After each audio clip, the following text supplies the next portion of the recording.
worked with, which is called Adventure uh, Treks, based in Kathmandu. All the guys they hired were from this village, Basa village, because the owner of the company was from Basa village. And they told me that they had a little village school, but it only had 3 grades, and they wanted to add a 4th and a 5th grade.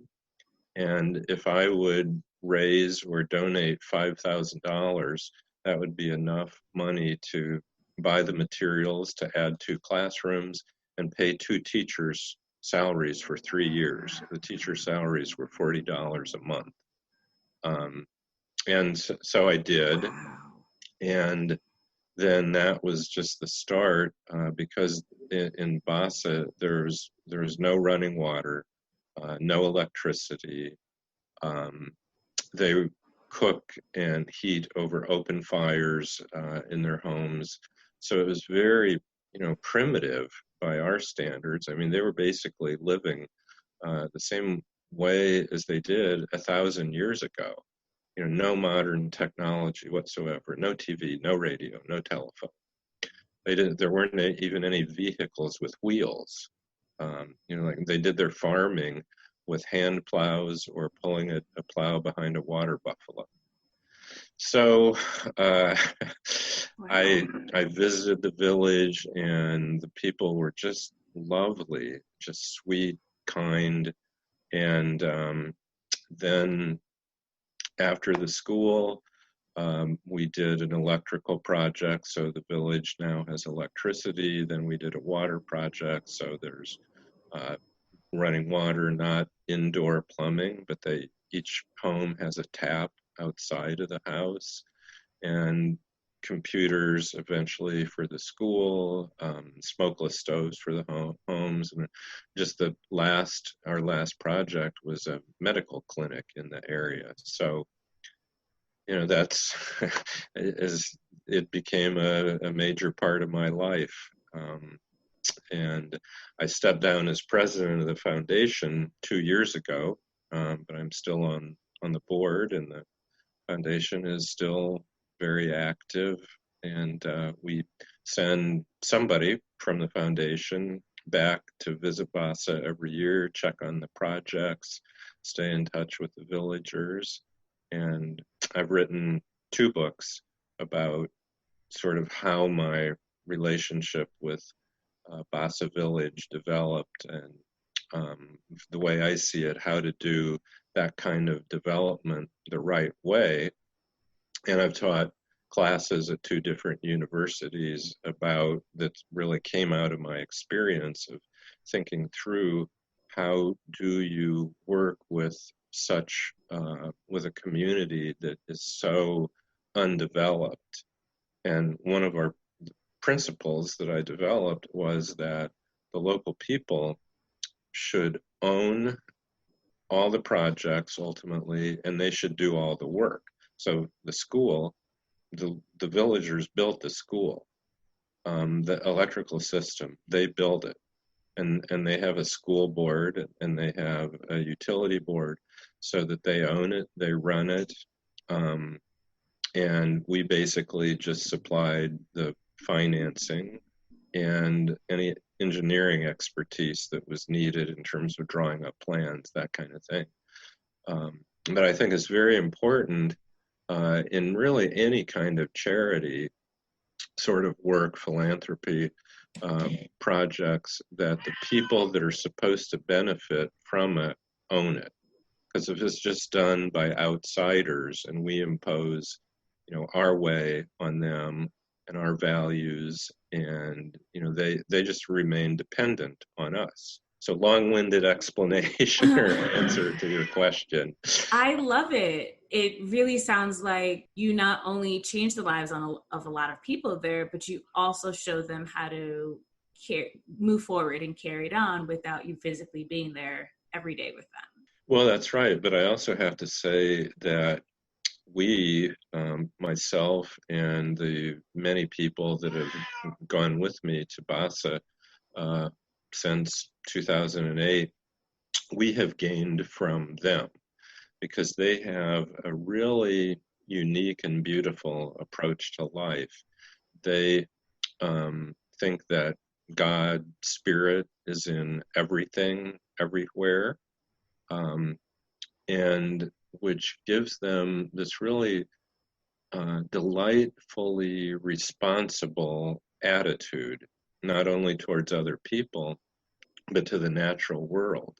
So, for example, their fuel is sticks. For their heating, cooking, they burn sticks. And a few years ago, they realized that the woods in their area was diminishing, and so these people who were, uneducated, planted 1,000 trees within the last several years. And they, because of this view that everything has God in it, they won't cut down a tree to burn fuel. They will cut branches, they'll pick up sticks, but it's against their religion, philosophy, to kill something. So they will only eat meat from an animal that's dying. And if there's an animal in the village, for example, if a water buffalo is dying, they will euthanize the water buffalo, and then the meat of that water buffalo will be distributed for every family in the village, even though it was owned by one family. And so I have to say, this attitude, this what I mean, I consider them sort of like super environmentalists, has had a real influence on me too, and on the people that have visited Vasa with me or gone as representative of the foundations, because you see just how sweet and gentle they are, and how thoughtful and caring. Because they don't have all the distractions of TV and radio and internet, so they focus on relationships and on nature. So on taking care of the natural world and taking care of each other. And so I think it's made me a better person as I've become more sensitive and tried to some extent to live more like that. Oh, wow. Yeah. So if that's you actively trying to live more like that, they definitely have impacted your life as well. Yeah, I think so. And I've given, programs at different schools. And one time I was talking to and giving a slideshow about the foundation and also just the culture of Nepal to a very wealthy suburban school here outside of Indianapolis. And these were middle schoolers. And so after the program was over, they opened it up for questions. And one kid after another said something like, we look at the pictures of those children and they all look so happy in Vasa Village. And it seems like they're happier than we are. And yet compared to us, they have nothing. And we have fancy cars and, we're so well off. And we're really not that happy. And so, all I could say to them was, well, maybe it's because you're focusing what's important to you in the wrong direction.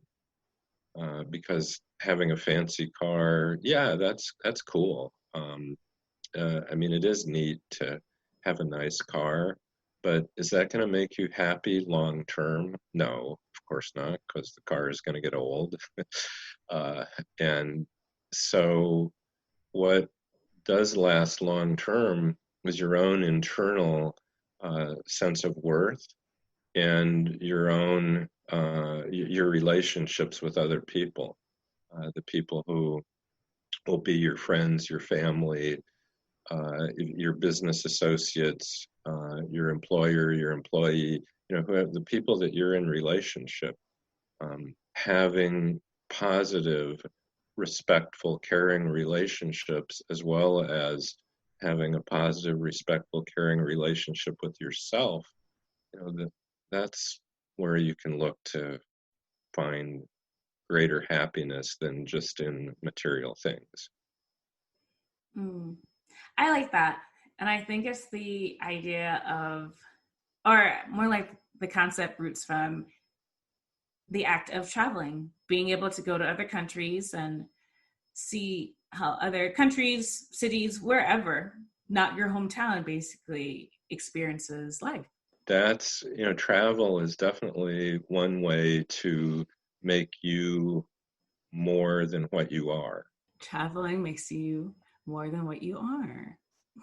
That's a good joking for a minute.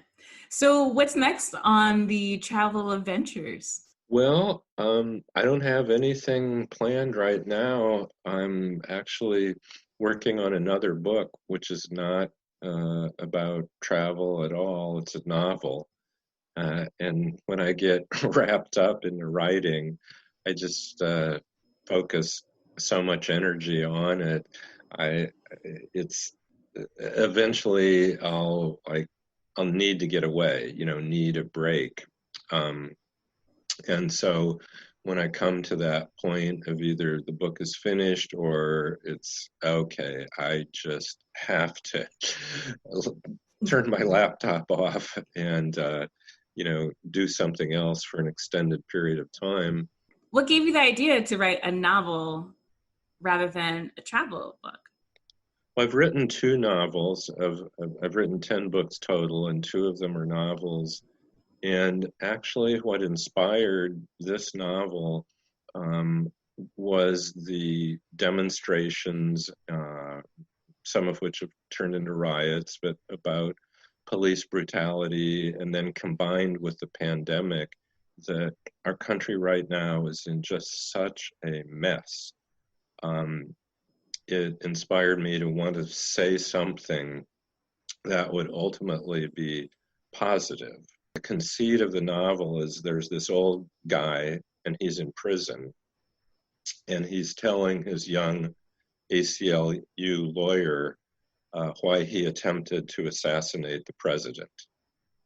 And it turns out when he was a young man, he was involved in an anarchy group that purposely turned demonstrations back in the civil rights era into riots. And eventually he left that life behind, became a regular citizen, small business owner, even became a Republican.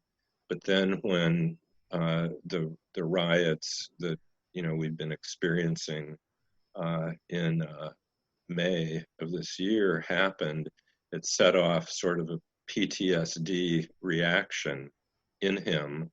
And on the one hand, he was very sympathetic with the young people out in the streets demonstrating against police brutality. But on the other hand, it just set off this reaction where he was filled with rage and he had to do something about it. And he failed in trying to assassinate the president.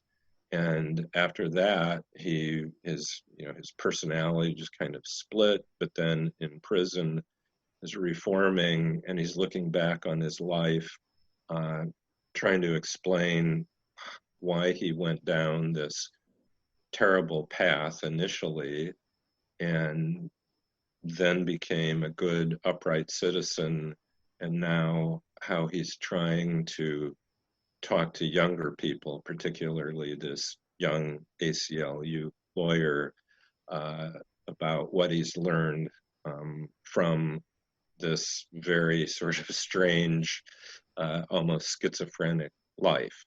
And the ultimate lesson will be about respecting and caring for other people, and how he wants to have our country find a way to do that better than it has, and how he realizes the tools of violence that he's used are so wrong, and that love, respect, care, decency are the right tools. Cool. That sounds like it has a pretty good ending. Where can one find your books, especially this one, once it's completed? Yeah, well, this one, I don't know, it's going to be